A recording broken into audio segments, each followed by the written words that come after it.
la importancia de analizar el arrendamiento financiero, pero conjuntamente con arrendamiento puro.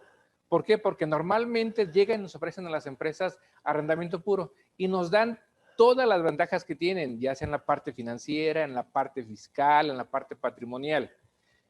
Pero normalmente no ofrecen el arrendamiento financiero. Son pocas arrendadoras. Y tal vez no por el desconocimiento del efecto financiero, sino por las consecuencias fiscales que tiene. Analizaremos esos dos aspectos, tanto del arrendamiento financiero como del arrendamiento puro. Entonces, iniciamos ese concepto de definición de arrendamiento financiero, lo regulan dos disposiciones. Primero, para efecto fiscal, el Código Fiscal de la Federación, su artículo 15, y el 15 indica que arrendamiento financiero, dice, para efectos fiscales, o sea, para efecto fiscal solamente, dice, es un contrato mediante el cual se otorga el uso o goce temporal de bienes tangibles a un plazo forzoso y dentro de ese plazo se paga el valor del bien más las cargas financieras. Y al final se toma, dice, cualquier opción terminal que regula la ley de la materia. ¿Qué ley de la materia lo regula? Ley General de Títulos y Operaciones de Crédito. Y en esa ley ya me da otra definición y ahí me menciona esos tres opciones terminales. Entonces, de entrada, hablamos que es un contrato que otorga el uso o goce temporal de bienes. O sea, es una renta. Me dirán, ¿y qué sucede con arrendamiento puro? Sí, es un contrato de uso o goce temporal de bienes también. ¿Es a plazo forzoso? Sí, nada más con una pequeña diferencia. Ahorita hablo de código fiscal, después brincaríamos al código civil. Correcto, Código del Civil Estado. de Jalisco, el Estado de Jalisco. Y entonces resulta que el de arrendamiento puro también es un contrato de uso o goce temporal de bienes y es a un plazo, pero para efecto fiscal no habla de opciones terminales. Entonces, de entrada ahí traemos una gran diferencia. Sí, claro. En ese sentido, ese arrendamiento financiero, decíamos que lo regula el Código Fiscal y habla de uso o goce temporal. Después, esta ley de General de Títulos y Operaciones de Crédito, en su artículo 408, también nos da esa definición, pero más a detalle. Y dice que es el contrato por el cual el arrendador se compromete a adquirir un bien que le encargue el arrendatario. O sea, David es el arrendador, yo el arrendatario, y yo quiero determinado activo. Voy y le encargo al arrendador, que es David, que adquiere ese bien para que me lo rente a mí. Entonces, ya lleva un fin específico. Yo le di la instrucción para que lo adquiriera. Entonces, lo adquiere y ese bien me lo otorga en uso o goce temporal a un plazo forzoso.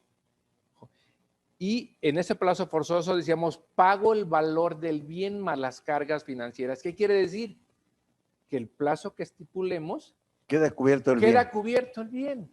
Por consecuencia, la opción terminal, que hablaremos más adelante de esas tres opciones terminales, es simbólica.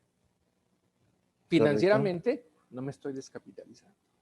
Correcto. Entonces partiremos ahí, partiendo de esa primera definición.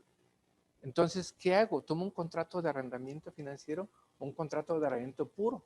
Será la primera pregunta. Ojo, vamos a dividirlo en tres aspectos. En la parte patrimonial, que creo que es la parte esencial, porque si no hay patrimonio, ¿qué hacemos fiscalmente? ¿Qué sucede en la parte financiera y las consecuencias fiscales? Correcto. Diríamos al final, pues no sabía, pero fiscalmente tiene un tratamiento diferente. Pero primero tenemos que ir por la razón de negocios, por la forma de operar de las empresas. Correcto. Y hablo de empresas, personas físicas y personas morales. Y entraremos ahí paulatinamente al analizar cada uno de esos conceptos, porque tanto David como Sergio traemos ahí unos antecedentes del análisis a detalle de las disposiciones jurídicas. Y dentro de este análisis que vamos a ir haciendo, de ese 15 de Código Fiscal, del 408 de títulos y operaciones de crédito y del 38 de impuesto sobre la renta, tenemos que ir desmenuzando concepto por concepto para saber primero qué va a suceder en el aspecto patrimonial. Nada más para confirmar, un dato de los que acaba de dar el maestro, para que los estén conectados, lo consideren. Anteriormente, esta figura de arrendamiento financiero se contemplaba en la Ley General de Organizaciones y Actividades Auxiliares del Crédito. Y a partir del 2006 se incorpora en la Ley de Títulos y Operaciones de Crédito. ¿Por qué? Por esa razón, porque el arrendamiento financiero en principio lo tenemos que definir como una operación de crédito, ¿correcto? Nada más esa precisión de lo que acaba de mencionar el maestro Misael, y continuamos, por favor. Claro, en ese transitorio que comenta el maestro David, es importante que en ese transitorio nos quita la regulación que tenía la autoridad hacendaria. Anteriormente, a esa fecha de entrada en vigor de ese transitorio, requeríamos de una autorización para ser arrendador financiero. Después que entre en vigor ese transitorio, dice el transitorio que cualquier persona podemos otorgar ese uso temporal de bienes. O sea, cualquier persona podemos ser arrendadores. Y no solamente en ese sentido la importancia que se genera, sino en el ámbito financiero. Muchas veces, a raíz del año pasado de esta pandemia, que ya traíamos unos años complicados en la parte empresarial, las empresas requieren de liquidez. Y entonces tienen dos caminos las empresas para tomar esa liquidez. Una es aumentar el capital, ir con los socios y pedirles una aportación. Dos, ir con el banco y que nos otorguen un préstamo. Y como la empresa está perdiendo, no somos sujetos de crédito. Así es. Oye, y un tercero que podríamos encontrar por este tipo de arrendamiento, ¿por qué no me capitalizo con mis activos propios? ¿Qué puedo hacer? Si yo tengo una maquinaria, me acerco con la arrendadora y oye, esta maquinaria te la enajeno, te la vendo y colateralmente te la arriendo. Tenemos un contrato de arrendamiento y entonces ya me capitalicé y ahora voy a hacer pagos por ese arrendamiento. Y como este arrendamiento financiero, mencionamos en la definición que hay un plazo forzoso y que al final no lo puedo regresar. No puedes regresar, tienes que hacer una de las tres opciones Tengo terminales. Una de esas opciones terminales y voy a tocar una nada más sin entrar mucho a detalle. Una es que yo al final adquiera el bien y entonces la arrendador que le vendí el bien tiene la certeza jurídica que al final o se lo compro yo o se lo compro un tercero por el paso del contrato. Entonces, para el arrendador tiene la certeza de que al final él no se va a quedar con el activo, me está financiando y es más sencillo conseguir ese financiamiento, como bien decías, ese cambio. Sigue siendo un crédito. Un crédito, pero es muy sui generis. Aquí, si me permite, claro, maestro Misael, dentro de los conceptos que nos ha dado, es muy interesante tomar en consideración algo que también mencionó él al principio, porque seguramente la autoridad me va a cuestionar. Resulta que le vendes el bien y luego se lo vuelves a adquirir vía arrendamiento financiero. Claro. Y aquí el maestro Misael mencionó al principio, justificarlo mediante la razón de negocios. Y aquí, para hacer énfasis, para los que nos están escuchando y sacando conclusiones, la razón de negocios aquí sería lo que dijo también el maestro, recapitalizarme en cuanto a capital de trabajo. Claro. Esa parte es sumamente importante. Esa parte nos hace eficientes, tanto fiscalmente como financieramente. Exactamente, fiscalmente y financieramente. Nos hace eficientes. Y le agregaría patrimonialmente. Patrimonialmente, porque no sale tu patrimonio. Claro. Y como tú decías, ya en el contrato quedó plasmado que yo al final me voy a quedar con el bien. Sí.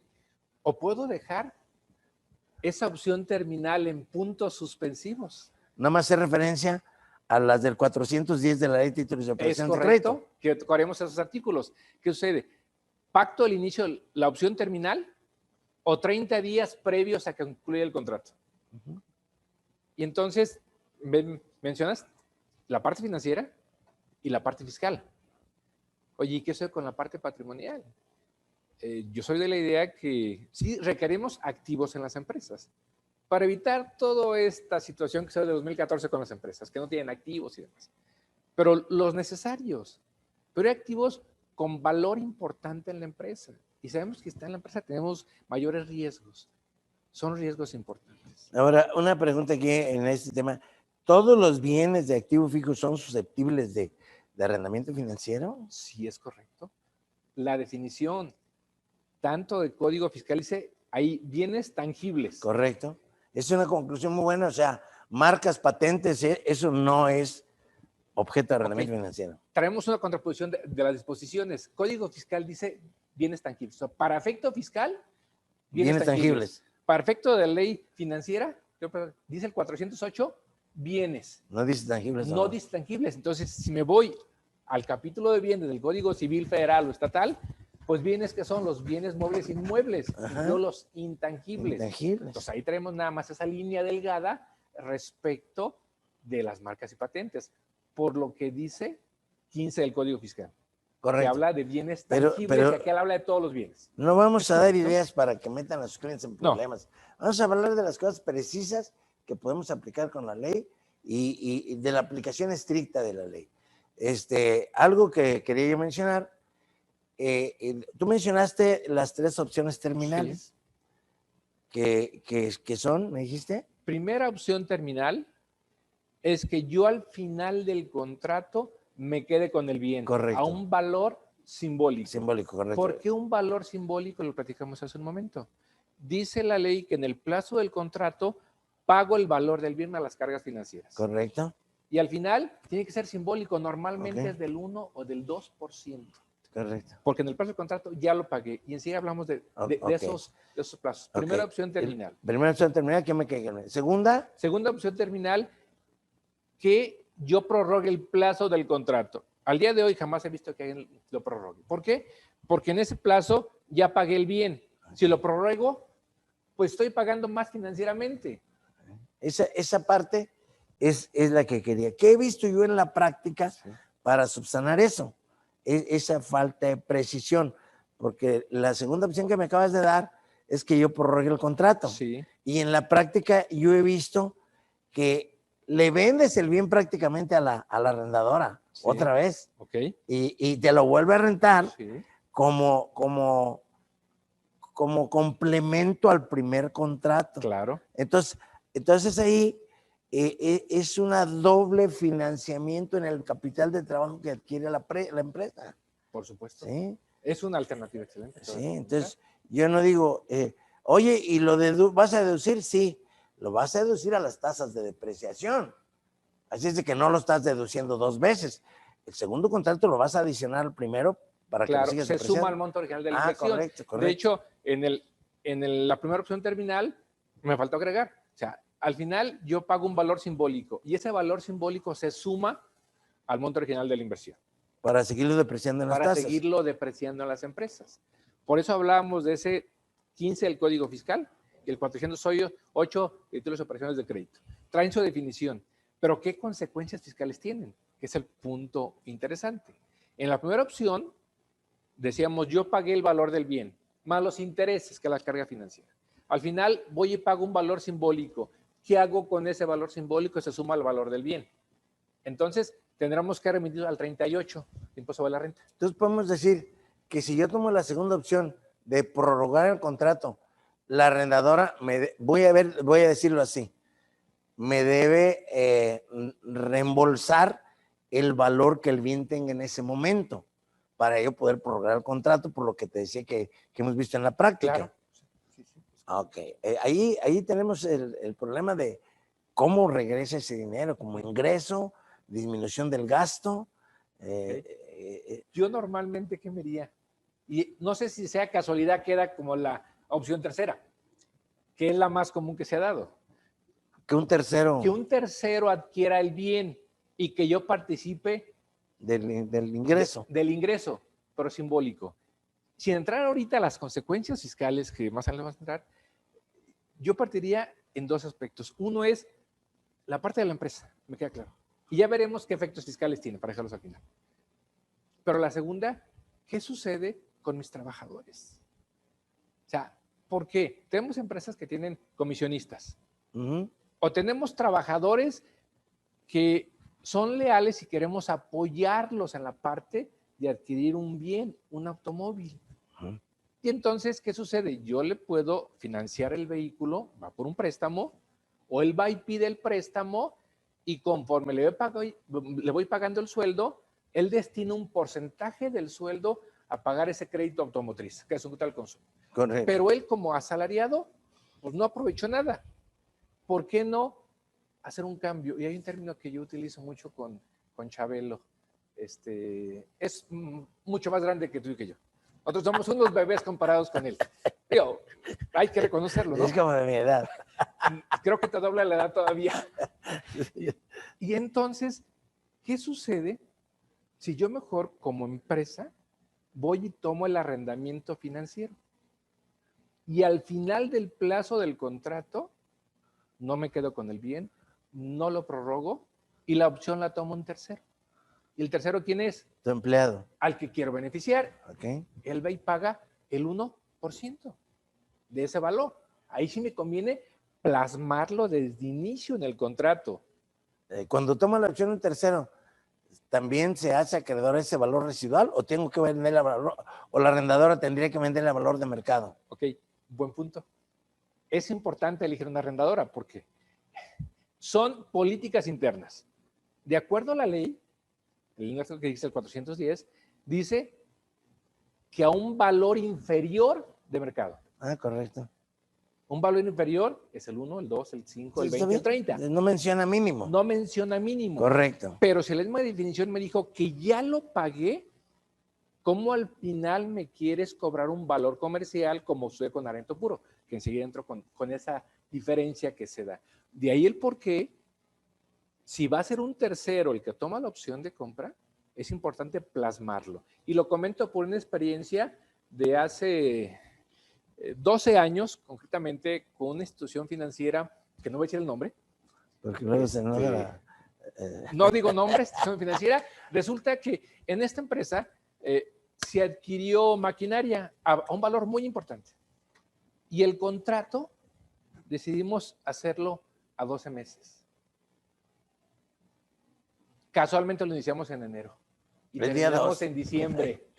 Sí. Casualmente lo iniciaron el día 2 de enero y terminó el día 28 de diciembre. O sea, el día de los inocentes. Cuando lleguemos a un caso práctico, me llevo ese con los números. ¿Qué sucedió? En esa ocasión se le dijo a la arrendadora, oye, la opción de compra es de un tercero. Vamos plasmándolo y es un valor del 1%. Me dice la arrendadora, pues Michelle, no hay problema. La empresa es de confianza, nosotros también. ¿Por qué no lo dejamos, como dice la ley, 30 días antes? Y yo insistí en que no. Vamos a una reunión con la empresa, nos reunimos con los socios y doy mis argumentos, el por qué habría que plasmarlo. Y ellos dijeron, no, confiamos en el director de esa arrendadora y él nos dice que al final podemos tomar la opción y no hay ningún problema, confiamos en sus palabras. Recuerden que les dije, una cosa es lo que él opine y otra es lo que internamente el sistema financiero, su banco, tenga como políticas. Yo voy a plasmarlo por escrito. Pues nos fuimos por la libre. Sin plasmarlo. Sin plasmarlo. Pues llegamos a noviembre de ese año, le digo a la empresa, oye, la opción de compra lo va a tomar la empresa B, que es nuestra arrendadora de casa, para efecto del valor simbólico y recapitalizar lo que tú dices. Voy a cambiar el término, arrendadora de grupo. Sí, es para correcto. No confundir con arrendadora de casas. Gracias, exacto. Arrendadora del grupo. Del grupo. Y entonces, pues yo le hablo al gerente, me dice, sí, vamos a pagar documentos y me manda la cotización. Como fue un año el contrato, el 60% era el valor residual. Le digo, a ver, ¿por qué el 60%? Le digo. Ya te pagué todo. Ya te lo pagué y te pagué los intereses. Financiamiento. Todo. Es que es un valor inferior del mercado. Y a ver, ¿te recuerdas que pactamos al inicio? Dice, sí, pero la política de la empresa es, si un tercero lo adquiere valor comercial, si es el arrendatario, el 1%. Pues, ¿qué hicimos financieramente? Lo tomó el arrendatario. No iba a pagar un 60% porque lo da un tercero. De otra empresa del grupo. De otra empresa de grupo, pero financieramente iba a pagar un 60%. De ahí el por qué, a raíz de esa experiencia de hace 12 años, yo lo plasmo al inicio. salvo que tenga la certeza de que el arrendatario se va a quedar con él, no tengo problema. Pero si un tercero va a participar, hay que ponerlo por escrito, A porque ver, son políticas. es importante aterrizar esto. Entonces, haciendo un extracto para hacerlo concreto de lo que me dice el maestro Misael, yo diría entonces, voy a poner que la empresa en ese momento decide tomar la tercera opción. Sin embargo, una vez concluido el plazo, si desea cambiar de opción, en ese momento se vertirán los argumentos necesarios para no quedarnos en que también nosotros, arrendatario, Sí, tengamos que irnos a esa opción, claro. porque las circunstancias pueden cambiar. En el caso que tú nos mencionas, pues no cambian mucho porque está dentro del ejercicio. Claro. Pero por los efectos que vamos a ver adelante. Ok. ¿Por qué lo busco? Quiero decirte que ahí está el rotafolio también. Gracias. Por si quieres jugar con algunos números. Claro, Para claro, que claro. nos quede más claro. Sí. Adelante, por favor. Ok, entonces mencionábamos ese código fiscal y la ley general de títulos y operaciones de crédito. Oye, pero ¿qué sucede en la parte fiscal? Las dos definiciones, esas dos leyes primeras que comentamos, habla de que es un contrato de uso o goce temporal. Correcto. Entonces, ¿qué es? Es una renta. Es una renta, sí. Diríamos jurídicamente, tengo la posesión jurídica del bien, más no la propiedad jurídica del bien. Correcto. O es sea, correcto. Jurídicamente no está dentro de mi patrimonio. Jurídicamente no, solo fiscalmente. Solo fiscalmente. Correcto. Pero ¿por qué solo fiscalmente? Porque ese artículo 38, impuesto sobre la renta, me dice que en el contrato de arrendamiento financiero voy a considerar como monto original de la inversión el valor que plasmas en el contrato. Eso es importantísimo, importantísimo. O sea, mi base de depreciación es el importe del contrato, voy a decirlo así. Exacto. Ese es tu activo. O sea, incluyendo las cargas financieras. Sí. O sea, es importante. El monto original de la inversión del bien que adquirí es uno más las cargas financieras. Pero para el arrendatario, creo que menciona, ¿no? La cantidad que se plasma en el contrato. Dicho de otra manera, sí, el total del contrato. Ese es mi monto. Y entonces sucede que ese es el monto que voy a estar deduciendo vía depreciaciones, correcto. Quiere decir que para efecto jurídico tengo la posesión jurídica. Más no la propiedad. Más no la propiedad. Correcto. Pero para efecto fiscal tengo la propiedad fiscal. Y eso me permite la deducción vía depreciación. Aquí un punto importante que se pudo haber aprovechado. Hoy ya no tenemos la deducción inmediata. Pero a través de esta figura. A través de esta figura no nos descapitalizábamos. Yo tenía la posesión fiscal y qué decían los transitorios. Y en su momento, en estímulos fiscales, cuando estaba en la deducción inmediata, decía que adquieras el bien para efecto fiscal. Entonces, fiscalmente sí lo adquiría. Sí. Por consecuencia, la deducción se iba en el porcentaje que marcaba. A un solo año. En un solo año. Todo la depreciación. Todo. Correcto. Aquí para precisar lo que nos está diciendo el maestro, recuerden que el arrendamiento financiero está en el 14 del Código Fiscal de la Federación, enajenación de bienes. Claro. Y como dice aquí el maestro Misael, para efectos fiscales yo lo adquirí. Ahí está la base. En el último párrafo del 14 dice, si para efectos fiscales hay un enajenante, debe haber un adquirente. Es el último párrafo del artículo 14. Que era importante ese punto. Claro, y complementando eso que comentas. En el 14 habla que se considera enajenación para efecto fiscal. Correcto. Y entonces hay una fracción que dice arrendamiento financiero. Correcto. Entonces, para efecto fiscal es enajenación. Ahorita estamos hablando desde el punto de vista del arrendatario. Sí, no del arrendador. Sí, sí. Y entonces, para efecto fiscal, yo adquirí un bien. Tú tienes un MOI, yo tengo una base de depreciación. Sí, está en mi estado financiero. Correcto. Y por consecuencia sufre los efectos de la deducción vía depreciación. Correcto. En ese título 2, capítulo 2, sección 2, que yo digo el capítulo de Televisa, normalmente. Porque a mí se me olvidaba siempre, cuando hablaba de activos arrendamientos, decía artículos, títulos, capítulos. Dije, a ver, título 2, capítulo 2, sección 2. Anteriormente era el canal 2. Que fue con el que crecimos. Exacto. Entonces, para mí, cuando quiero hablar de ese tema, me acuerdo de Televisa y digo, título 2, capítulo, sección 2. Bueno, es una buena 38. correlación de aprendizaje. Exactamente. Muy bien. Adelante, Ok. maestro.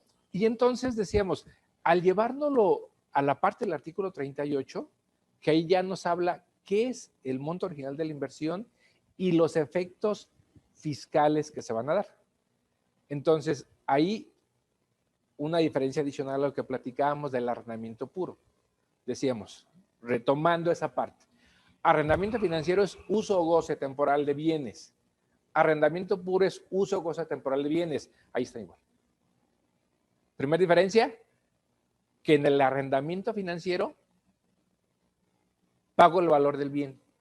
El arrendamiento puro ni siquiera me interesa. Nada. Ni siquiera me interesa el valor del bien. Exactamente.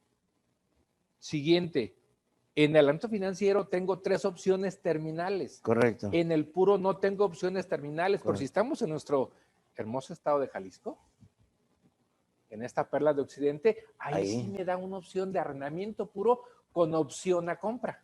El Código Civil del Código Estado Civil de del Jalisco. Estado de Jalisco. Correcto. Que para mí es uno de los códigos más actualizados. Sí. Porque contempla figuras que otros códigos no contemplan. Después platicaremos de una figura que habla ese que hoy no es el tema, el derecho de superficie. Hermoso, hermoso. Comparado con diferentes códigos civiles. Pero sí, bueno, sí, sí. Ese no derecho es tema, de dirían los superficie. muchachos. Sí, sí, el derecho de superficie es interesante. Y que tenemos, bueno, lo hemos sabido que se ha practicado en otros estados porque no está prohibido. Agrego nada más esa parte y lo corto. Efectivamente, hay estados que no está regulado, pero hay estados que está regulado y la gran diferencia con el estado de Jalisco es que en Jalisco, si firmo ese contrato, es como una transmisión pago. Correcto. Transmisión patrimonial. En otros estados no tiene costo. Ok. Y entonces me voy a otro estado a hacerlo ya. Muy bien. Bueno, ok, lo corto y ya. Seguimos con entonces, este tema. Otra diferencia que se da entre el arrendamiento puro y el financiero. En el arrendamiento financiero es parte de mi activo. Tengo la propiedad fiscal, pero no la propiedad jurídica. En el arrendamiento puro, pues nomás tengo el uso de goce temporal. Entonces, ahí están esas diferencias importantes. Me queda claro que muchos dicen, oye, arrendamiento puro, todo lo que pague se va al gasto. Está bien, todo lo que pague se va al gasto. Pero entonces yo agregaría un aspecto a lo que hemos platicado del aspecto fiscal, del aspecto financiero, del aspecto patrimonial. Oye, ¿qué sucede con tu estructura en la empresa? Y lo pongo un ejemplo muy sencillo. Soy persona moral, soy régimen general de ley, y entonces soy persona moral, régimen general de ley. El hecho que yo opte por un arrendamiento puro, me dicen que sí, que va directo al gasto, que es deducible al 100%. ¿Y cuándo veo esa deducción? En marzo. En la declaración anual. O sea, 12 meses saqué de la bolsita y fue pagando. Sí me dio IVA acreditable, me queda claro, pero no me dio deducción. ¿Por qué? Porque soy régimen general, hay un coeficiente de utilidad, hay ingresos nominales, y se acabó. Si fuera sociedad civil, es otro aspecto. Pero soy régimen general de ley, sí, arrendamiento puro, sí, llego al anual y deduzco. Oye, y tal vez en el provisional no hice pagos en exceso. Pudiera ser una buena opción, pero no siempre. ¿Qué es lo que recomendamos normalmente nosotros? A ver, si vas a adquirir un bien, ¿por qué no pides tus corridas financieras? Dame una corrida financiera de financiero, una de arrendamiento puro y dame una de un crédito bancario. Y luego, si yo tengo liquidez, lo comparo. Entonces, tengo 4 alternativas. En el caso que estás poniendo de ejemplo, realmente es el beneficio, la razón de negocios es financiarme. Es correcto. Financiarme. Es una especie de línea de crédito que voy a obtener, correcto. Ok. En otros aspectos, a lo mejor lo primordial sería buscar deducciones. Sí. Pero en este momento vamos a tratar de separar. Claro. En este momento todo lo que estamos diciendo es para esa ventaja financiera. Sí, es correcto. Porque le estamos dando razón de negocios al aspecto financiero. Liquidez. Correcto. Liquidez, correcto. Es la razón de negocio. Liquidez en la empresa. Una preguntita, aunque no me la conteste ahorita, pero sí quiero tomarla al final. ¿por qué no pega en México el arrendamiento financiero? Si quieres la dejamos al final. Ok, bien. ¿Por qué no pega en México el Sí. arrendamiento financiero? La gente me dice, es muy caro. Le digo, ¿cuántas cotizaciones has tenido de arrendamiento financiero? No, pues ninguna.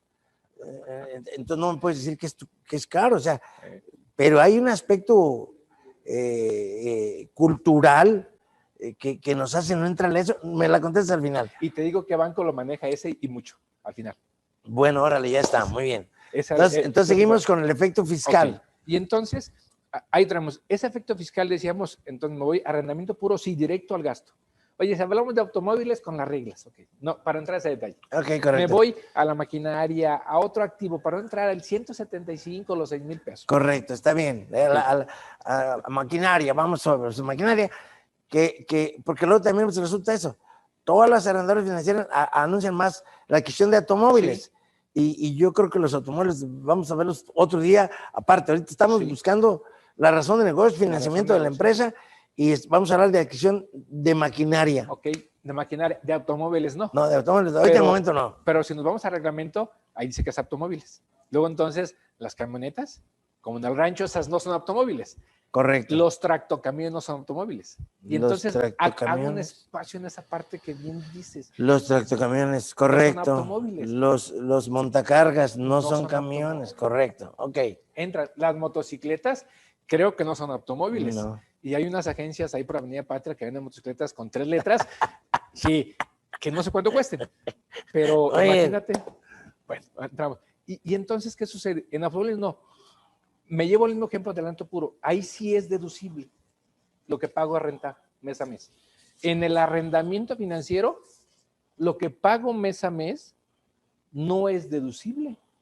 Voy a amortizar un pasivo.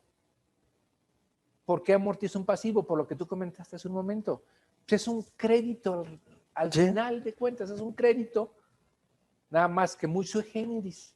Y entonces, en el financiero, yo tengo el activo, lo voy depreciando al porcentaje máximo por ejercicio, o el que decida la empresa, con las reglas correspondientes, y cada mes lo que voy pagando, voy amortizando ese pasivo. ¿El IVA me lo da acreditable? Sí, sin ningún problema, igual que en el puro. Nada más que uno es vía depreciación y el otro es vía gasto. Entonces, si hablamos de ese régimen general de ley, pues sí tengo el IVA. La deducción va a ser al final del ejercicio por la deducción vía depreciación de los activos. Hasta ahí. Me regreso al elemento puro. Oye, ¿pero qué va a suceder? Nada más una pregunta aquí. Mencionaste 3 maneras de financiamiento de la empresa. Necesito comprar una maquinaria. Sí. Voy a tener la cotización de intereses en un crédito. Sí. Voy a ir con la propia empresa vendedora de la maquinaria. Sí. ¿Cuánto me cuesta la tasa comprándosela a crédito? Claro. Y voy con una arrendadora financiera, le indico cuál maquinaria me interesa para que me presente una cotización. Y de lo que estamos hablando, debo elegir la mejor opción en cuanto a tasas y plazos, ¿no? Independiente, bueno, porque estoy obteniendo, quiero un financiamiento. Claro. Correcto, entonces, desde ese punto de vista, ¿qué me conviene? La mejor tasa. Ok. Sí y solo sí. Previo analicé qué tipo de bien. Maquinaria, vamos a maquinaria. Maquinaria. Okay. Entonces, si es maquinaria, financieramente, y lo hemos visto, pues lo comentó, financieramente es más barato el crédito. Crédito bancario es más barato. Ok. Le sigue el arrendamiento financiero. Y el más caro es el arrendamiento puro. Es más caro el puro porque te venden la idea de que es 100% deducible. Entonces, quiere decir que el financiero está a la mitad de un crédito y un arrendamiento puro.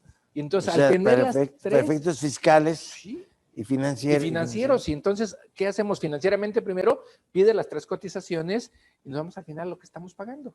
Y vemos la bolsa para ver por cuál de ellos me alcanza. Nada más que en un crédito me piden promedio 10-20%. Ok, correcto. Entonces, tengo que soltar ese como enganche para que me lo presten. Y aparte tengo que ser una empresa ganadora, soy perdedor, no me lo van a dar. Yo creo que en este momento no solamente al adquirente le debe interesar el tema. Yo creo que por la situación que estamos viviendo de una restricción de la economía, es necesario que los vendedores de estructuras industriales, maquinaria industrial, ofrezcan vía arrendamiento financiero, porque ellos le llevan la opción al cliente. Claro. ¿Sí? Entonces también como vendedor debo tener esa opción, debo tener plática. Ahora, hay temas que no podemos hacerlos solos. Sí. Tenemos que tener aliado una arrendadora financiera. Por supuesto. Para conjuntamente ir con mi cliente. Ok. Correcto. Entonces, esa parte nada más quería trasladarla al vendedor, Claro. no al adquirente. Ok, Okay. Buen punto. El vecino de un tío del amigo de mi hermano, así lo digo, así lo dicen todos, ¿no? Tiene una empresa que comercializa activos. Correcto. Del sector médico. Ok. Y entonces, él al venderlos, pues el más barato cuesta $1 millón. De ahí hacia arriba. Y entonces van y dicen, oye, ¿te lo vendo de contado? Pues no tengo la liquidez. Oye, ve consigo una arrendadora de esa que comentaste, financiero puro para que venga. Y entonces dependemos de un tercero. Por la estructura de esa empresa, el vecino del tío del amigo, entonces se decide crear una arrendadora. Y entonces sí, cuando llegan, ¿qué bien quieres? El que está aquí. Y entonces les demuestra en los 3 aspectos que platicamos cuál es financieramente primero el más adecuado, patrimonialmente y las consecuencias fiscales que le estamos dejando para el final. Entonces, muy bien. Sí, en ese sentido, claro, pero hay empresas que no tengan esa capacidad. Pues habría que buscar arrendadoras, pero sí partiendo de esas 3 cosas. La primera, como bien dijiste tú, es la parte financiera. ¿Hasta dónde me alcanza? Oye, y si es la parte financiera, ahora, ¿qué tipo de bienes y a quién voy a querer beneficiar? ¿Por qué no un equipo de cómputo, por ejemplo? El equipo de cómputo, ¿por qué voy y lo compro? En función del monto de la inversión. ¿Por qué no lo rento? No, y además, una excelente opción, porque el equipo de cómputo en 3 años va a estar atrasado, si no obsoleto, va a haber ya mucha modernidad, y qué mejor sería decirle a la arrendadora financiera, ya te pagué el contrato, no quiero elegir la opción, vamos a tomar otra sí, más moderna, más nueva. Por supuesto, los entes públicos. En la parte financiera, como bien comentas. Entonces, financieramente, al hacer ese análisis, no solamente nos quedemos con la carga financiera, sino sumemos los efectos fiscales que tienen estos 3 tipos de operaciones. Operaciones que me pueden dar la propiedad o la posesión jurídica y las consecuencias fiscales de cada uno de ellos, que es donde entraríamos ya entonces, y utilizaríamos este rotafolio para ver esas diferencias que se van dando. A mí me van a preguntar, a ver, vamos a querer una maquinaria, sí, y aquí tenemos las 3 opciones. Okay. ¿Qué nos aconsejas que hagamos? Lo mismo que decíamos, pedimos un crédito, sí, hacemos una solicitud de arrendamiento financiero, claro, o al propio vendedor le pedimos que nos lo venda en parcialidades y a plazo. Sí. Entonces ya tengo ahí las 3 opciones. ¿Qué le voy a aconsejar a mi cliente, empresa? ¿O qué elementos voy a tomar en consideración para tomar la opción? Ok. Como bien dices, el primer es el tipo de bien. Maquinaria. Maquinaria, ¿ok? Si es maquinaria, o sea, esta maquinaria, ¿cuál es su vida útil? Es importante no lo habíamos visto, pero para tomar la decisión es importante la vida útil del bien. Hablábamos de las computadoras en un momento, oye, ¿cuál es su vida útil? Entonces, 3 años. 3 años, ¿verdad? 3 años. Porque van saliendo cosas nuevas. Por supuesto. Incluyes una póliza de mantenimiento y te cubre todo. Ok. Entonces, el tipo de bien.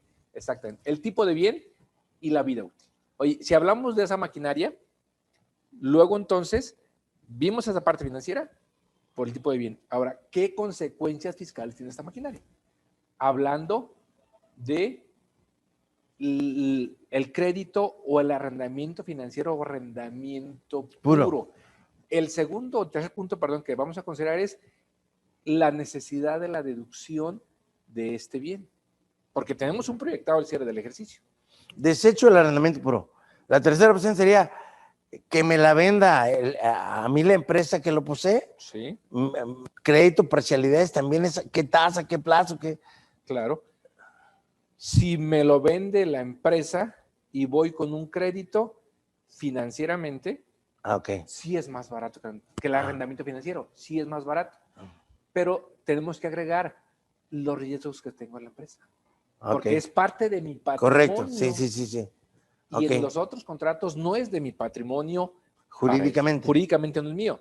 Entonces, si tengo un problema jurídico en el futuro, pues no lo pueden tocar. Muy bien. Entonces, esa es la parte. Y al final, ¿cuál es la adición? Entonces, fiscalmente, ahora sí, los efectos que va a tener en uno o en otro. Y yo ahí incluía el régimen fiscal del arrendatario. Ok. Pues, ¿por qué incluyo el régimen fiscal? Hablamos de maquinarias. Oye, ¿y si fuera una maquinaria del sector primario? Bueno, vamos a pasar al régimen fiscal, Sí. de que me da cada una de las opciones correcto. terminales y cada una de las opciones que puedo elegir. Perfecto. Si Entonces, quieres. nos vamos aquí al portafolio. Ok, correcto. Vamos a ir entonces primero con el arrendamiento puro. Nada más, antes de entrar en el aspecto práctico, quiero hacer énfasis a algo que dijo el maestro Misael. El Código Fiscal de la Federación me define lo que es arrendamiento financiero. Y también me lo define el 408 de la Ley de Títulos y Operaciones de Crédito. Es correcto. No se contraponen. ¿Sí? Correcto. Pero al final, en la definición de código, sí me manda a la opción terminal. Sí, me manda a elegir cualquier opción terminal de la ley de la materia. Ok. Punto. Correcto. Ahora me traslado a la ley de la materia. 408. Me voy al transitorio de la ley de Sí. la materia, que no necesito tener autorización de la Secretaría de Hacienda como arrendadora financiera, Claro. para poder llevar a cabo operaciones de arrendamiento financiero. Hablando para arrendador. Hablando para el arrendador, correcto. Entonces, este transitorio como que empata la definición autónoma que tiene el código, porque tú me dijiste al principio, para efectos fiscales, correcto, y sin importar si es arrendador autorizado o no. Claro. Y si el transitorio me está dando que a partir de entrar en vigor esta ley pudiera hacer arrendamiento financiero aquellas empresas, aunque no tengan autorización, entonces no tengo autorización, pero sí debo cumplir fiscalmente lo que me dice el código. Claro. Porque si no me salgo de esa opción. Partiendo de los bienes tangibles. Partiendo de los bienes tangibles y otras condiciones que tú mencionabas, que se pague en el plazo inicial forzoso la cantidad total del valor del bien, más las cargas financieras. Que en ese sentido, ambas disposiciones tienen la misma redacción. Correcto. Exacto. Okay. Una de las diferencias, lo más importante es que el Código Fiscal habla de bienes tangibles y el 408 de títulos superiores de crédito habla de bienes solamente. Y efectivamente el transitorio quiere decir que cualquier persona, ahí nos deja una ambigüedad. Cuando hablamos del 408 habla persona física y moral. Y al irse al transitorio, dice cualquier persona puede dedicarse a esta actividad. Si es cualquier persona, es física y moral. Correcto. Lo puede leer, porque vi que lo tenías por ahí, el transitorio, el transitorio así pausadito para que nuestro auditorio, las personas que están conectadas, también lo escuchen, ¿no? Por favor. Sí. Digo, ya está, hay que ponerse los lentes. Bueno, digo, te compro unos lentes con más aumento o un brazo más largo. Me decían mis hijos, tú eres de los Cuatro Fantásticos. ¿Por qué? Porque requieres mucho brazo y tienes que estirarte. Okay. Muy bien. En el transitorio, dice, los artículos 9 y 11 del presente decreto, a partir de la entrada en vigor a que se refiere este artículo, las operaciones de arrendamiento financiero y factoraje financiero, además factoraje financiero, es otro tema muy interesante, no se considerarán reservadas para las arrendadoras financieras y empresas de factoraje financiero. A ver, el término ahí, esa es la parte que yo quería que me comentaras. El hecho que diga, no se considera reservadas para estas, o sea, porque va a haber gente que busque la narración que estamos diciendo. Cualquier empresa puede ser arrendamiento financiero, ¿no? Sí. Sí, entonces, no se considera, al no considerar esta operación reservada exclusivamente para eso, todo el mundo lo puede hacer. Ok, y ahí viene lo que acabas de comentar. Por lo que cualquier persona entonces lo tiene en la redacción, podrá celebrarlas en su carácter de arrendador o factorante, respectivamente, sin contar con la autorización de la Secretaría de Hacienda y Crédito Público. Entonces, nada más para la ubicación. Es el artículo Primero transitorio en su fracción cuarta. Ok, correcto. Exacto. Muy bien. De esa reforma de 2006. Del 2006. Correcto. Que hasta esa fecha requerías una autorización. Hoy no. Y entonces, ya había la polémica por la definición del código que decía para efectos fiscales. Exacto. Pero esto confirma que sí lo podían hacer. Confirma. Y la parte que mencionamos, por lo que refiere al 408, que habla del arrendatario, y ahí te habla de cualquier persona física o moral. Nada más, sí hay una diferencia, que el arrendamiento financiero requiere de un registro. O sea, el arrendamiento puro normalmente lo firmamos privado y listo. Ya hay quienes le ratifican firmas, pero por ley el arrendamiento financiero tiene que registrarse a un registro público. Okay. Ese es. Bueno, ahorita veremos si la persona física puede ser arrendamiento financiero para efectos fiscales. Claro. Por donde se ubica la deducción. Sí. Es que es a flujo de efectivo, exactamente. Muy bien, vamos a continuar. Y entonces, decíamos, dependiendo del tipo de bien, y cuando hablamos los activos, ¿por qué me refería al régimen fiscal del arrendatario? Porque pudiera ser que si mi régimen fiscal es a flujo de efectivo, luego entonces tal vez el arrendamiento puro podría ser importante. Entonces, dejamos ahorita ese flujo de efectivo y nos quedamos al régimen general de ley. Correcto. Okay. Vamos a ponerle número. Muy bien. Me voy primero con el arrendamiento puro. Lo que yo pago mes a mes se va al gasto. Correcto. Tenemos un IVA acreditable y por consecuencia pues sale de los recursos, claro, bancos, sí, con la provisión correspondiente. Entonces, esto se va directamente sin ningún problema. Hablamos de la persona moral, me cambio lugar, de la persona moral que este gasto lo va a reflejar en marzo del siguiente año. ¿Por qué? Porque es cuando presenta su declaración anual. O sea, el efecto fiscal va a tener hasta la declaración anual. Hasta la anual. Ese es importantísimo el énfasis que se hace. Por eso hice hincapié dependiendo del régimen fiscal. Este es arrendamiento puro. Digo, sin entrar a más explicación. Me voy cuando yo adquiero el bien. Y si adquiero el bien, puede ser que lo adquiera de contado o a través de un crédito. Sí. Y entonces, si lo adquiero... Puedes empujar el rotafolio un poquito para allá, para que esté más amplio. Gracias. ¿Ahí? Está bien, gracias. Y entonces, si lo adquiero de contado, yo tengo un activo y por consecuencia tengo un pasivo.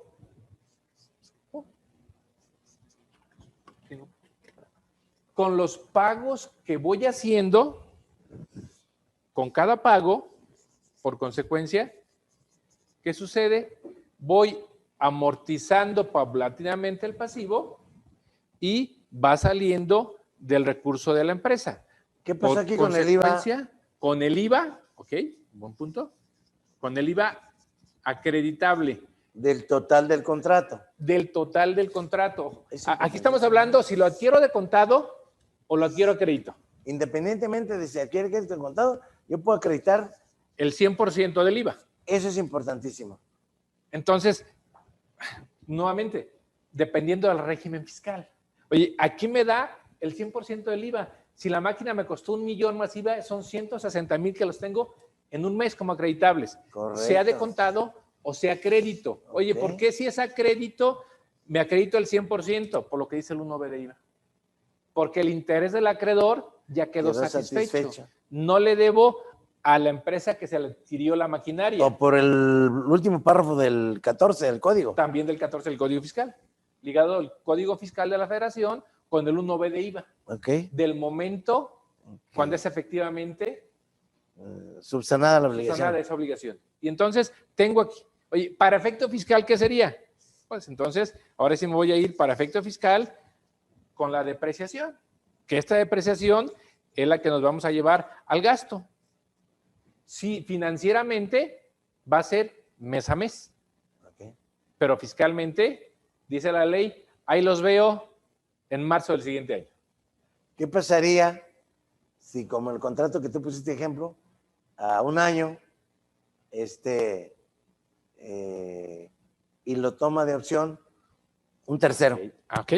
Entonces, ¿Qué pasa contado, con el resto crédito. de lo que no ha sido depreciado? Ok. Entonces, vimos arrendamiento puro. Correcto. Si lo adquiero de contado, lo adquiero a crédito. Y arrendamiento financiero normalito. Lo estoy dejando al final. Ok. Arrendamiento puro tengo, habíamos dicho, tengo la posesión jurídica. Tengo la posesión jurídica de arrendamiento puro. En estos dos tengo la propiedad Correcto. jurídica. Y ahora el otro tiene de los dos. Ok. Ahora sí nos vamos al arrendamiento Financiero. financiero. De acuerdo a lo que marca el 408 de la Ley General de Títulos y Operaciones de Crédito y de lo que marca el 15 del Código Fiscal de la Federación, yo tengo aquí la posesión jurídica del bien. Pero de acuerdo al 38 ¿ya? de Ley de Impuestos sobre la Renta, tengo la propiedad fiscal. Entonces, si se dan cuenta, tengo de los dos previos. Arrendamiento puro tenía la posesión, adquisición por crédito del contado, tengo la propiedad y aquí tengo los dos. Tengo primero la posesión jurídica para efecto de la ley financiera, para efecto del Código Fiscal. Correcto. Pero dice el 38 que es el monto original de la inversión. Correcto. Entonces, partiendo de eso, le doy leída al 38 para confirmar eso que estamos comentando. Oye, Ok. ¿por qué tengo la propiedad precisamente? Y entonces, ¿qué dice el artículo 38 de Impuesto sobre la Renta? Dice, tratándose de contratos de arrendamiento financiero, el arrendatario considerará como monto original de la inversión la cantidad que se hubiera pactado como valor del bien en el contrato respectivo. O sea, todo lo que incluye seguir los conceptos. Entonces, el efecto jurídico aquí está. Vámonos Al efecto fiscal. al efecto fiscal, Contable fiscal. que de ahí partimos primero del aspecto contable. Y entonces quiere decir que si yo firmo un contrato, y lo voy a poner como mencionamos, enero 02 del 2021, por consecuencia, ¿cuándo se vence? En diciembre. Dijimos 28 de diciembre. Lo ponemos del 28, ¿está bien? Días adicionales. Bueno, 29, pues Ponlo el 28 de diciembre, ok. Porque ese día, normalmente se publican reglas misceláneas. Sí. Hay publicación de la autoridad. ¿Por qué no Yo, sé? me cae bien ese 28 porque al día de 29 es día de mi santo y entonces yo me celebro 2 días. Fíjate, buen punto. El 27 es baño de mi mamá. Entonces voy a acordar el tuyo, porque el 28, y no es porque sea santo, ni tampoco porque seas inocente. O sea, bueno, perdón. Es que David reúne los dos. Es santo y es inocente, y por consecuencia el 29 es su cumpleaños. Por esa razón. Esa es la razón de negocios. Entonces, tengo el activo. Correcto, de manera fiscal, correcto. Sí. Y luego Ok. tengo un pasivo, Sí, es un pasivo, sí. que es en el arrendamiento financiero. Correcto. Mi pasivo, la arrendadora financiera. Esta es la arrendadora, exactamente. Ok, la arrendadora. Ok, muy bien. Y el arrendador Ok. es como activo. Es un bien que se deprecia, vamos a ponerle al 20%. Vamos a ponerle monto entonces. Órale, Perfecto. 100 para que te cuadre fácil. Y entonces, pues resulta que este bien tiene un valor, vamos a ponerle 1 millón de pesos. Órale, ya estás. 1 millón de pesos. 1 millón de pesos. Dice que es el pasivo, que es el valor del bien más las cargas financieras. Adicionales financieras, Entonces, crediticias, etcétera, etcétera. para nuestro cálculo, para hacerlo más sencillo, Millón. me olvido de la carga financiera. Ok, millón. Millón de pesos. Y del IVA, por consecuencia, porque ese va a ser con cada pago. Claro, que había que provisionarlo. Hacemos esa aclaración. Y entonces, hasta ahí tenemos, llegó en el mes de enero, ¿qué me dice la arrendadora? Para que adquiera el bien, me pide que le dé una renta en depósito. Ok. Y me pide una renta por anticipado. La arrendadora financiera. La arrendadora financiera. Okay. Entonces, si nos vamos al millón, lo voy a cambiar para ponerle 100,000 pesos mensuales. Órale, ya estás. Entonces le ponemos el 1,200,000. Porque las matemáticas no se nos dan algunos. O aparte no estamos analizando matemáticas. Exacto, entonces 1,200,000. Órale, ya estás. Quiere decir que yo cada mes, ¿cuánto voy a pagar? 100,000 pesos. Okay. Porque es a 12 meses. Ok, vas a pagar 100,000 pesos. ¿Sí? 100,000 pesos. Sí, sí, sí. Y entonces, por consecuencia, de mi banco salen, claro, más el IVA y las cargas financieras. Nos vamos ahorita nada más al valor del bien. Correcto. Para sí, hacerse. Sí. Y entonces sale de mi banco 100,000 pesos. Por consecuencia, amortizo de mi pasivo 100,000 pesos y me da IVA acreditable y tengo una carga financiera, que es conforme lo vaya pagando. ¿Sí? Y así sucesivamente hasta llegar al mes de diciembre, que es el mes 12, ¿sí? Que es el mes 12, y yo pagué 1,200,000. Por consecuencia, ya no le debo nada a la arrendadora financiera. Ya no le debo nada, ya le terminé de pagar. ¿Y de mi banco? Y la opción la tomó una empresa B del grupo. Ahí no llegaron, precisamente es lo que quiero llegar, para analizar cada uno de las opciones terminales. Muy bien. Y entonces, al final de mi banco salió 1,200,000. Nuevamente, hago la aclaración, masiva más las cargas financieras. Correcto. Y hasta ahí ya terminé de pagar. Llego a diciembre y entonces, como bien decías, tengo 3 opciones terminales. Vamos analizando cada una de ellas. Ok, la primera. Primera opción terminal dice que me quede con el bien. Que me quede con el bien y al final pago un valor simbólico. 1 peso voy a pagar. Es el 1%. El 1% de 1,200,000, soy malo para las matemáticas. El 1% sería los teléfonos celulares que tienen que calcular. Perdón, pero las matemáticas. Yo soy malo. 12,000 pesos. Luego entonces salen 12,000 pesos por este valor al final, que es la opción número 1. Correcto. Que yo me quede estos 12,000. Los incrementas al monto original de la inversión. Se incrementan al monto original de la inversión. Correcto. Y entonces ya no vale 1,200,000, vale 1,200,000. Correcto, esa es la primera opción. Y de ahí, como ya fue al final del año, vas a hacer cargo a gasto con abono a depreciación. Es correcto. Estamos dentro de la primera opción. Sí, y entonces tengo una deducción, que es la depreciación, Dijimos que es el 20%. El 20% de este monto.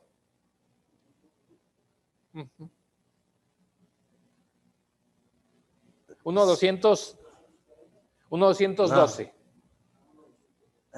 1,212, sí. Ya se incluye el valor residual. Porque forma parte del monto original de la inversión. ¿Cuánto? 242, 400 entra como deducción, vía depreciación. Correcto. Con abono al MOI, con abono a cuenta complementaria, perdón. Sí, a la cuenta complementaria de la depreciación acumulada. Sí. Exactamente. Que son los 242, 400. Es que en ocasiones me equivoco del cargo y del abono. Yo cuando trabajé en el mercado de abastos, yo era especialista en cargar. Sí, cargar y abonar. Pero ya se me olvidó. Era el cargo y el abono. Y entonces, así lo voy llevando. Esa es la primera opción. Esa es la Por lo primera tanto, opción. lo voy a deducir en 5 años, Es correcto. porque la tasa es el 20. Órale, ya Porque está. es el 20%. Muy bien. Nos Esa vamos. es la opción 1. 1. La opción 2, que prorrogue el plazo del contrato. Si yo prorrogo el plazo del contrato, los pagos adicionales, dice la ley, que se van a sumar al monto original de la inversión. Primero me dices que tienen que ser inferiores. Sí. Ah, sí, la renta sí. Si venía yo pagando 100,000 pesos, a lo mejor van a ser 5,000, 10,000, lo que hayamos pactado en el contrato. Correcto. Pero ese que yo pague adicional se suma al monto original de la inversión. Correcto. Y lo voy a depreciar igual que en la hoja anterior. Se suma y lo voy a ir depreciando. ¿Se Nada dan más. cuenta? O sea, Ok. aquí no tiene gran efecto fiscal. Nada más, ahí hay una pequeña aclaración. Sí. Ya ese ya lo voy a depreciar en 3 años, Sí. porque, bueno, En 4, porque fue a 12 meses y de ahí se va hasta que muy te bien, ves depreciar. muy bien, Exactamente. correcto. Sí, Ok. porque partimos, si era el 20%, son 5 años. Está correcto. Ya fue a el 4. primero, sería a 4 4 años. Ok, Es correcto. muy bien. Entonces, esta es la opción B, donde yo estoy prorrogo el plazo del contrato. Y viene la tercera opción, La que tercera el opción. bien lo adquiera un tercero. Vamos a suponer que una empresa tuya del grupo es tercero. ¿Ok? Y entonces dice que ellos van a pagar ese porcentaje y el porcentaje, que es el 1%, me dijeron que equivale a 12,000 pesos. ¿Sí? ¿Sí, verdad? Ok, 12,000 pesos es la opción de compra del tercero. El tercero, ¿qué va a decir? Va con la arrendadora y le dice, te pago 12,000 pesos más IVA. Yo tengo un activo que vale 12,000 pesos. Entonces, vamos desmenuzando qué sucedió con cada pago. Bueno, este es un tercero. Este es el tercero. El efecto de ese tercero en la arrendadora, en la arrendataria. Ok. Ahí en la arrendataria, vamos en este primer punto. Como diría Adal Ramones, punto número 1. Yo pagué un IVA de 1,200,000. Con cada mensualidad, el 100% del IVA que generó el 1,200,000 fue acreditable. El 100% del IVA sobre el 1,200,000 fue acreditable. Primero. Está bien. ¿Ok? 2. ¿Quién va a enajenar el activo? ¿La arrendadora o el arrendatario? La arrendadora. La arrendadora. Y entonces, ¿quién vende el activo? La arrendadora. Es la arrendadora. Correcto. No el arrendatario. Es correcto. Por consecuencia, yo arrendador me acredité el IVA al 100% y cuando lo adquiere el tercero, yo no lo facturo. No hay IVA trasladado, pero me acredité el 100% del IVA. Segundo, yo no lo facturé porque el bien no era mío jurídicamente. Correcto. Por consecuencia, yo no tengo un ingreso acumulable o una pérdida, dependiendo del valor que se dé. Es correcto. Y entonces, 100% IVA acreditable y yo no acumulo nada porque la arrendadora lo facturó. Es lo facturé y lo debe acumular. Y entonces ella debe de acumularlo. Correcto. Ahora, el tercero. ¿Qué sucede con el impuesto sobre la renta para el arrendatario? Para el arrendatario. ¿Okay? Ya vimos estos dos. Sí. ¿No hacen preguntas de qué lado? Sí, Digo, por ahí. adelante si hay preguntas, ¿eh? ¿No? Said está No. Ok. verificando. Y entonces, ¿qué sucede para el arrendatario?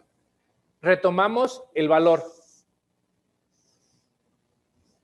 Un activo, 1,200,000. Teníamos el pasivo. 1,200,000. Sí. Teníamos un pasivo del 1,200,000 que ya pagamos. Correcto. Y entonces dijimos que era de enero a diciembre. Ok. Pues resulta que el tercero va y adquiere el bien. Ok. Y pagó 12,000 pesos. Sí, correcto. Para el cálculo de los números, no tengo participación. Ok. Para no sumarle los 12,000 pesos. Está bien. Ok. Porque la ley dice que me debe de participar De la enajenación. de la enajenación y de ese valor de la enajenación se sumaría al monto original de la inversión. Ok. De los 12,000, ¿cuánto me participas? 2,000 pesos. Ah, es 1,200,000 pesos. Ok. Eso es lo que marcaría. ¿Vamos? Está bien. Aclaro esa parte. Aquí le preguntas cómo doy de baja el bien que ya no tengo. Exactamente. Y entonces resulta que este es el arrendatario. Arrendatario. Tiene un activo. El bien no es mío. ¿Qué voy a hacer con este 1,200,000? Darlo de baja porque ya no tengo el bien. Darlo de baja. Y entonces yo tendría que mandarle a una deducción, que es esta depreciación de 1,200,000 pesos, para dar de baja mi activo. Y en un año, ¿cuánto fue la deducción? 1,200,000. 1,200,000. Oye, así directo, sí, yo por eso mencioné 12 meses. Para poderlo hacer. Para poder, oye, si va a 24 meses no tengo problema. El primero fue el 20% y el segundo deduzco lo restante, el 80%. Entonces, dependiendo del plazo del contrato. Eso va relacionado con una de las preguntas que yo tengo aquí. En ninguna ley nos marca límite de tiempo para el arrendamiento financiero. Sí. Esta es como la lucha libre. Digo, sin límite de tiempo. Sin límite de tiempo. 2, 3 caídas. Aquí fue una caída sin límite de tiempo. Aquí son 3 caídas también. Pero aquí tú eliges cuál de esas 3 caídas vas a aprovechar. Entonces, aquí no la arrendadora no me dice mínimo 3 años. O sea, el arrendamiento financiero no me marca un mínimo de plazo inicial forzoso. Por supuesto. Es libre. Es un acuerdo de voluntades. Ahora, si yo lo hago a 6 meses, ya se ve chicotudo. Como dijo Luis Miguel, no sé tú. Depende, por eso nuevamente depende del tipo de bien y de la justificación, de la razón de negocios. Por eso es importante que cada uno conozca la empresa y vea cuál es la razón de negocios para saber si lo voy a hacer o no. Esa vida útil. Hay un ejemplo bien sencillo. Hay moldes que los utilizas una vez y te cuestan $1,000,000. Pues para qué los compras, ¿no? Ah, pero ese millón te generó 30 veces más de ingreso. Entonces, efectivamente aquí. Oye, dirían por ahí de aquel lado de la cámara que están escuchando y viendo, ¿y dónde dice esto? ¿Recuerdan cuando platicábamos de el artículo 38, impuesto a la renta, donde decía que lo que menciona el contrato, el valor del bien es el monto original de la inversión? Sí. Que se lo voy a depreciar. Por consecuencia, tiene los mismos efectos fiscales de un activo propiedad de la empresa. Aquí tienes la propiedad fiscal, no la propiedad jurídica. Y dentro de esas 3 opciones terminales, la A dice que si adquiero el bien, lo sumo al MOI. La B dice que si prorrogo el plazo del contrato, los pagos adicionales los sumo al monto original de la inversión. Y la tercera dice, vas a deducir la parte aún no deducida. Y dirían, ¿así de sencillo? Sí. Dice esta tercera opción. Si se obtiene participación por la enajenación de los bienes, ojo, y sigue diciendo bienes. Correcto, sí. Todos los bienes. Sí, todos los bienes. Okay. Ahorita les pongo un ejemplo de un bien inmueble. Para cerrar con ese.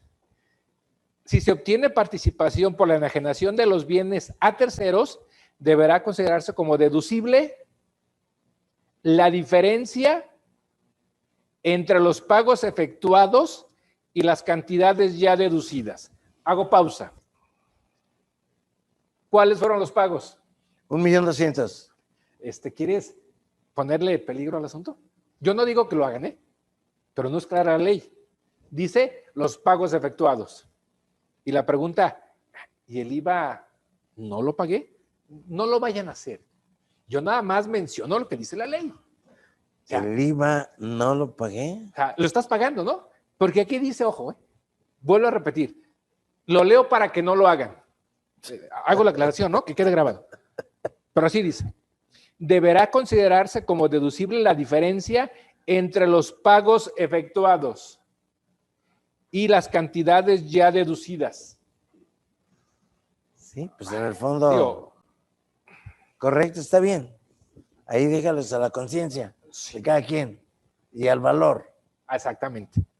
Y entonces dice, y los pagos efectuados y la cantidad ya deducida. ¿Cuánto pagué? 1,200,000. Más IVA. O 1,200,000, como quiera.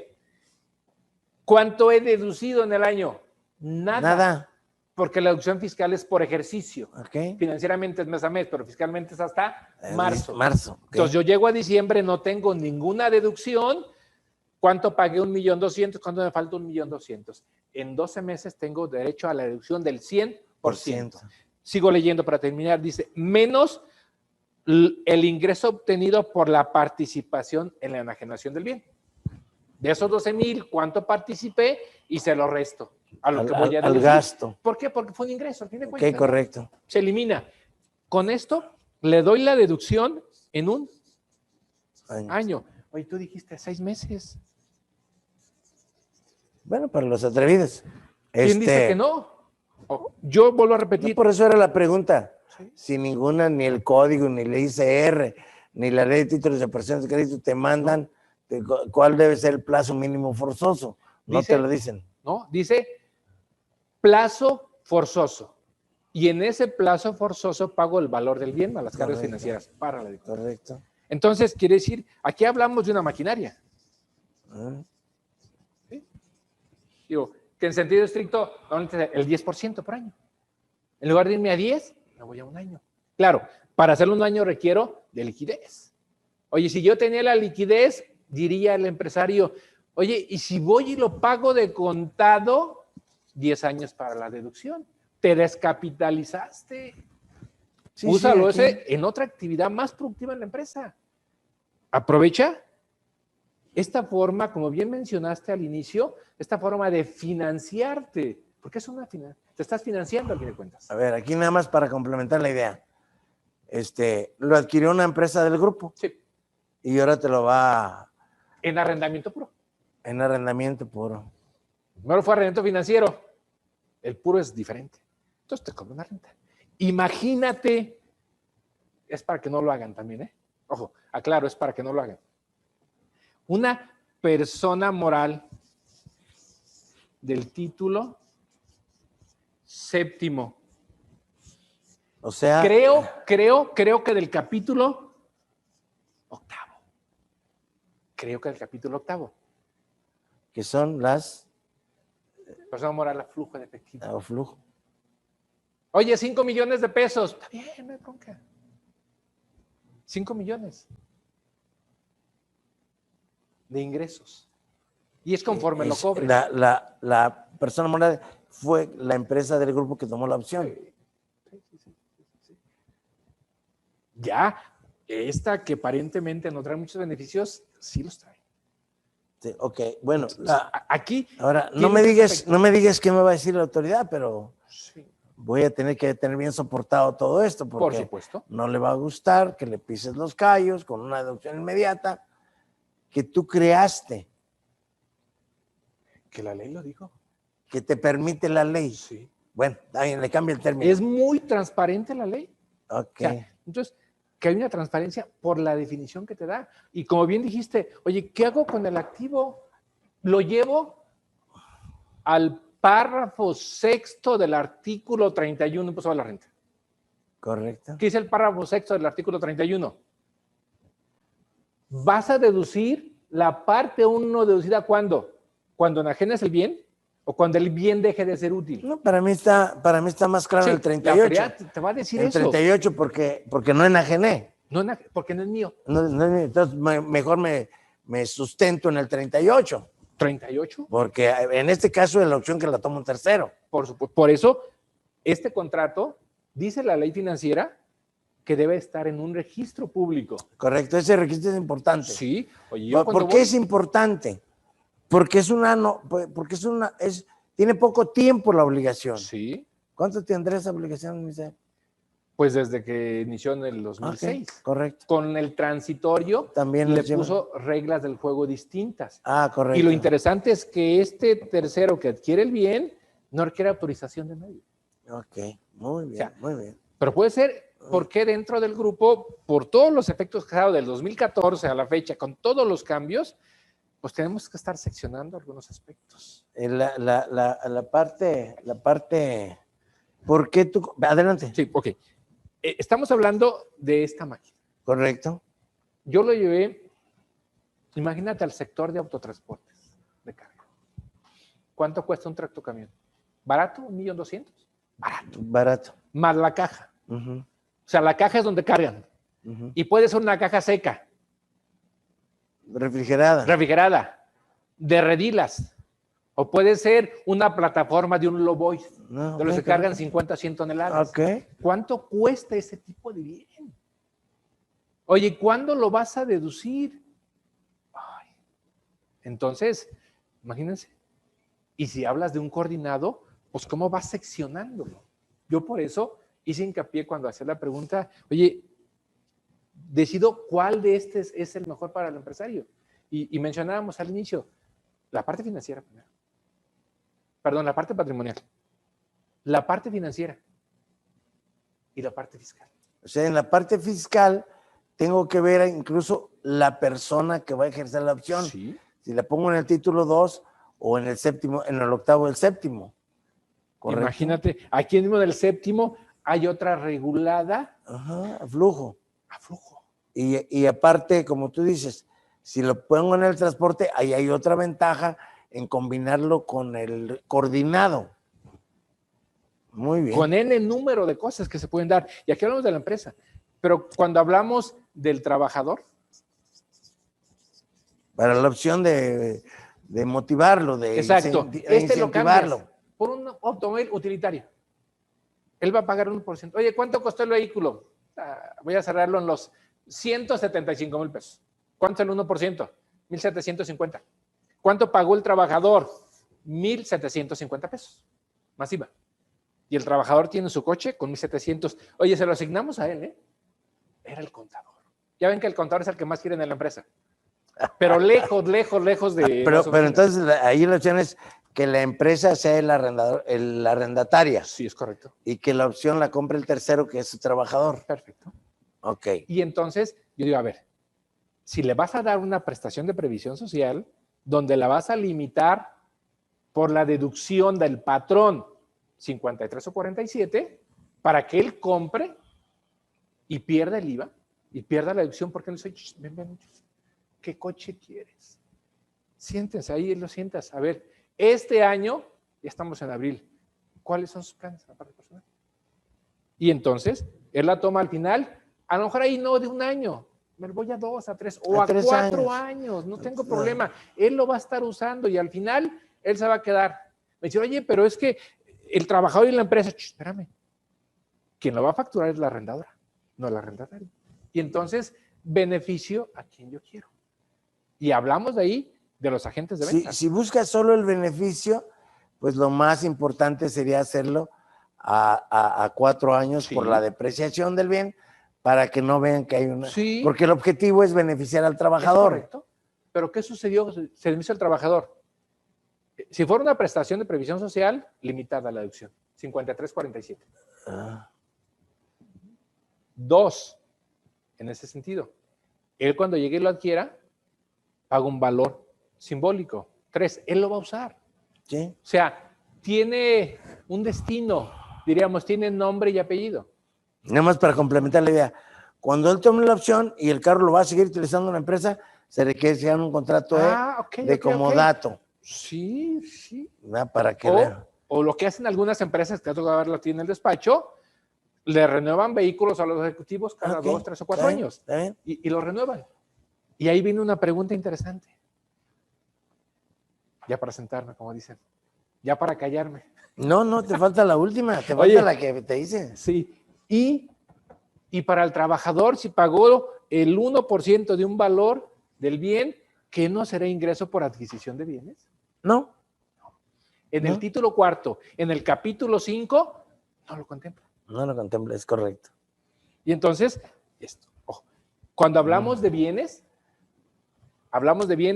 muebles ahorita. Muebles.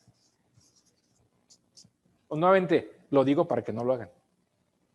Porque eso no. ¿Y qué sucede si lo hago con un bien inmueble? ¿Puedo? Claro. ¿En cuántos años deduces un bien inmueble, una construcción? En 20. ¿Y si hacemos un contrato a 5? Muy bien. A ver, sentadito. Entonces, para concluir, la pregunta que te hice al principio, sí. ¿Por qué en México no nos funciona? Tengo la estadística que bienes de capital en Estados Unidos y en Canadá se adquieren aproximadamente el 60%, para no, vamos a poner el promedio del 60%, porque es más en Canadá que en Estados Unidos. Y en México difícilmente se rebasa el 5%. Sí. ¿Por qué? Es muy caro el financiamiento por arrendamiento financiero. ¿Por qué consideras? El desconocimiento de los efectos que tiene este tipo de contrato. Es el desconocimiento que tienen. Una es las arrendadoras y los vendedores. Ahora, como mexicano, a mí, que yo voy a la empresa de venta de automóviles y la empresa pone el automóvil a mi nombre, sí, y luego se la pago. Pero si voy a la arrendadora financiera, hay cambio de estrategia. Primero se la pago y luego lo pone mi nombre. Esa idiosincrasia de falta de cultura de arrendamiento financiero, ¿no crees que influya también en el mexicano? Adicionalmente, la forma de pensar el mexicano es decir, yo quiero todo a mi nombre. Tiene que estar a mi nombre. Tienen ese sentido de propiedad de los bienes. Y luego te pago. Sí. Y aquí es al revés, primero te pago y luego el bien es mío. Pero ellos quieren ver una factura, ellos quieren ver una factura que diga el nombre de la persona y qué adquirió, qué es de él, qué es de él. Mira aquí un carrito, mira. Es mío, ve, está mi nombre, está Misael y ve lo que compré y cuánto costó. Te da un sentido de propiedad. ¿Hasta dónde influye eso para que este tipo de operaciones no tenga éxito? Ya me dijiste desconocimiento. Sí. Ahora, no tengo por qué tener inseguridad, está muy bien armado, vamos a decir, está bien fundamentado legalmente, o sea, jurídicamente no tengo problema, no hay ninguna cosa que me ponga en riesgo de incumplimiento. Claro. Son todas esas cosas. Primero, el conocimiento y lo que estamos diciendo sociológicamente, ¿no? Sí, el tener un sentido de propiedad de las cosas. Oye, ¿para qué quieres crear tu nombre? Primero, si no está tu nombre, sientes que no es tuyo. Exacto. ¿A nombre de quién está el vehículo? O el activo, a nombre de la arrendadora. Pero si le sumas, a raíz de los problemas que hemos tenido en nuestro país, inseguridad y demás, ¿para qué quieres un bien a tu nombre? O sea, quieren que aparezca ahí donde vas y ves el registro de las placas, quién es el propietario y demás. Pues no. Yo prefiero que esté a nombre de la nueva que está a mi nombre. O sea, esa forma de pensar que tenemos en México del sentido de propiedad es lo que origina que pocos aprovechen los arrendamientos. Y aparte dicen, a ver, si yo tengo la liquidez, ¿por qué te voy a pagar intereses? O sea, se entiende con dinero en la bolsa. ¿Por qué te pago intereses? Porque no sabes eficientar tu dinero en la bolsa. Por supuesto. ¿Verdad? Porque tienes la capacidad económica, mejor a lo más eficiente y gánale algo más que la tasa que estás pagando. ¿Qué dicen los empresarios más fuertes de México? Trabajan con dinero ajeno. Claro. Y hablemos de las empresas más fuertes en México. Escuchamos cuántos son sus pasivos. Y sus pasivos son de cientos de miles de millones de pesos. Y cuando ves lo que tienen en patrimonio, en las empresas, las utilidades, oye, ¿por qué no lo utilizan? No, porque voy y tomo un capital de trabajo. Y lo que me dé ese capital de trabajo me dio un rendimiento en la empresa o en la persona que No, fue no, suficiente. no lo estatizo en inmuebles, ¿No? lo meto a capital de Lo meto a trabajo. capital de trabajo. Y entonces ese recurso sigue trabajando. Por eso dicen, yo prefiero trabajar con dinero ajeno. Claro, partiendo de los márgenes de utilidad. Si eres una empresa que te da el 1 o 2%, es bajo.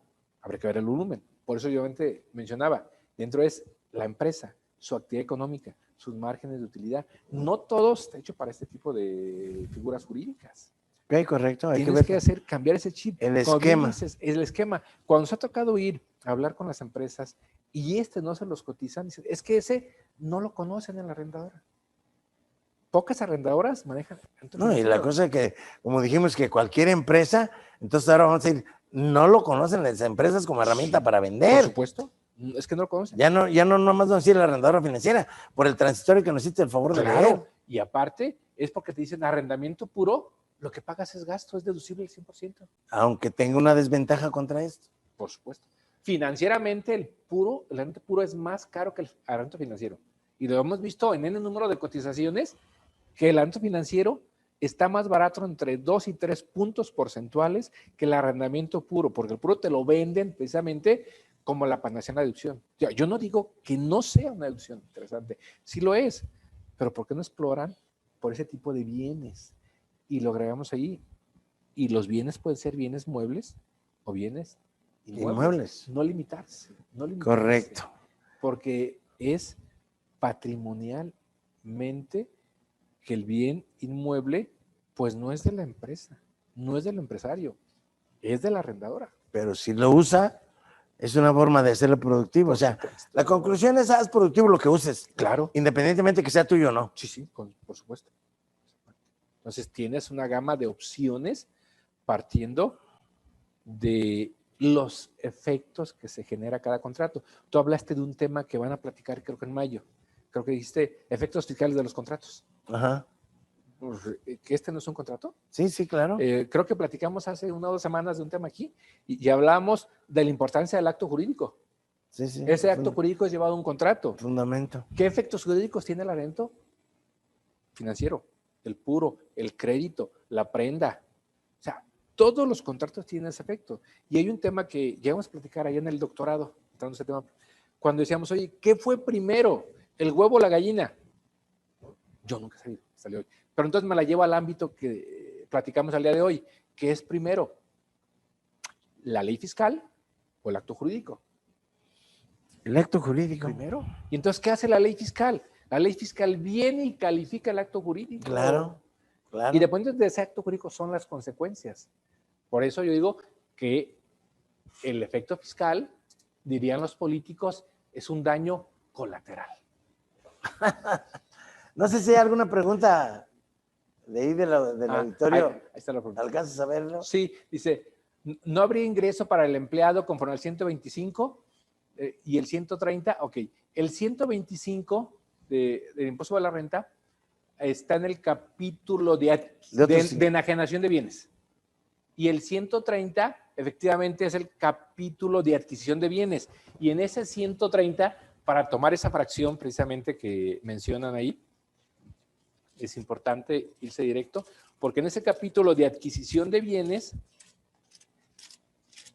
me voy primero al 130 y después me regreso al 125, ¿ok?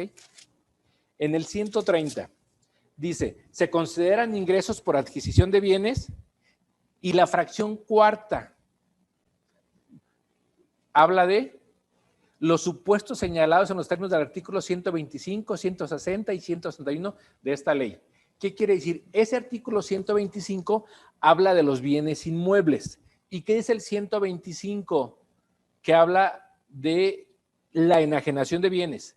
Se refiere al bien inmueble. Oye, cuando tú adquieres un bien inmueble y ese bien inmueble, el avalúo plasmado en la escritura excede en más del 10% de la contraprestación, es un ingreso por adquisición de bienes. Pero el 125 se refiere solamente a bienes inmuebles.